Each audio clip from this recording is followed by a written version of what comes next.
ذوي التجنب سلم بجاهي وجاهي ما همته يا واحدا لخمع تفضلا على ذوي الإيمان بفرج يا واهب الأمان جميل أوصل جميع المسلمين والمسلمات أمن رب العالمين اكتب صباحا لجميع المحسنين والمحسنات يا ولي المؤمنين بالله والرحمن والرحيم بمن يحبون كما يغفرها بوجهك الكريم وجه الرجاء بلا أزل لمن يديمون الرجاء هب ذوي الإيمان والإسلام خير بسارات بلا ملام موت ربك القديم يا خير من يجود بالتقديم رفعت سعيه إليك يا سفر بكرم ومنة وبالسفور بحق وجهك الكريم أبلغ إجابة يا من محوت قبله بالله والرحمن والرحيم يا من بقريب ومجيب سميا هب للذين آمنوا وأسلموا فراق فتنة الذين ظلموا مصليا مسلما على الرسول بإذنه يا من حباني بزول مصليا مسلما على الرسول بإذنه يا من حباني بزول مصليا مسلما على الرسول بإذنه يا من حباني بزول مصليا مسلما على الرسول بإذنه يا من حباني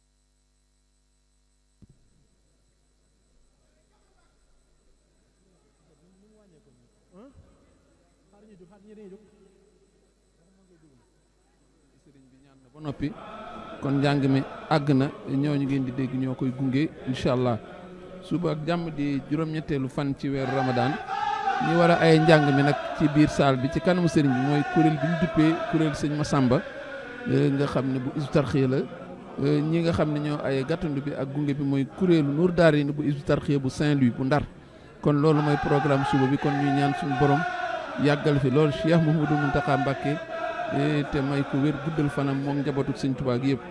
Donc le programme de demain, comme je l'ai annoncé, ce sera le kuréel dénommé kuréel Serigne Massamba qui est à l'échelle des Hizbut Tarqiyyah, kuréel Serigne Massamba qui aura la charge de déclamer les écrits du Cheikh. Le groupe qui va accueillir le Cheikh, c'est le groupe Nour Daarayni de la Daara Hizbut Tarqiyyah de Saint-Louis. Alors sans plus tarder, nous allons enchaîner sur nos écrits. Aujourd'hui, nous avons choisi de vous parler d'un poème qui a pour titre Astaghfirullah Bihi. Astaghfirullah Bihi, c'est un acrostiche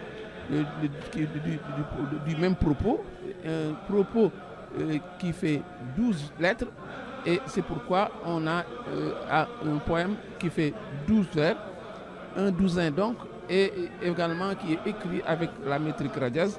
Donc c'est un propos à retenir. Nous sommes dans l'acrostiche toujours. Et donc, ce sont les lettres de Astaghfirullah Bihi. Et chacune des lettres a été choisie pour faire un vers qui commence par la dite lettre. Il est évident que la thématique centrale coule de source, c'est la thématique du repentir, de la demande de pardon auprès d'Allah. Et le propos signifie je me repens, je demande pardon à Allah par toi, par ta bénédiction. Il s'agit du prophète Mohammed. Ces égards, n'est-ce pas, continus que le Cheikh lui confère. Donc, c'est un poème, n'est-ce pas, fortement marqué par la demande de pardon, parce que le premier vers dit Astaghfirullah azimil wa atoub ilayhi min dawaïr wa min ghuyub. Je demande pardon à Allah le Très-Haut et je me repens auprès de lui pour tout péché apparent et caché. La thématique du repentir est centrale dans l'islam parce que c'est un don prodigieux que le prophète a apporté à sa communauté. Parce qu'auparavant, la manière de procéder d'Allah, c'était fakullan aghazna bizanbi.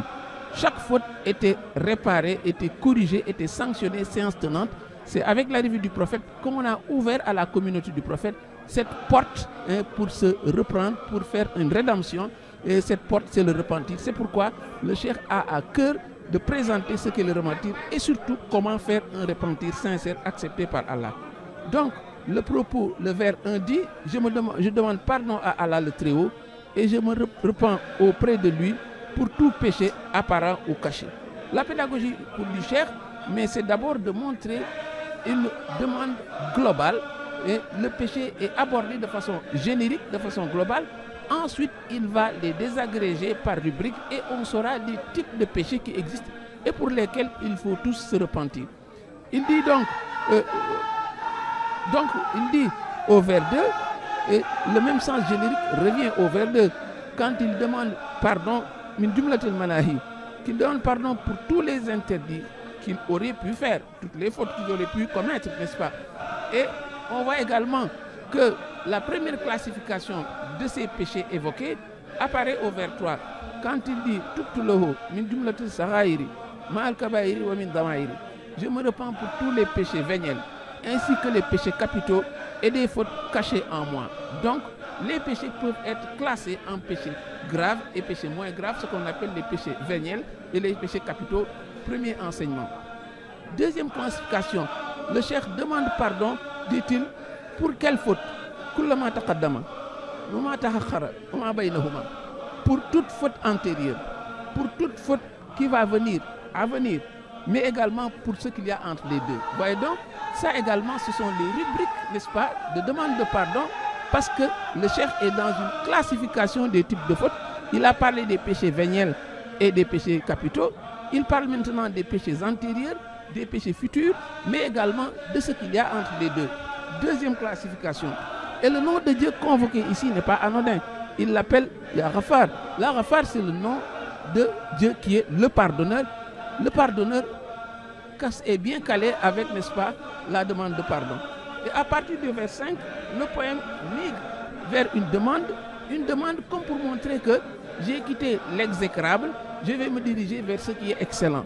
Ce qui est excellent, dit-il, il dit, accorde-moi la science. Première chose qu'il sollicite. Mais la science à elle seule ne suffit pas.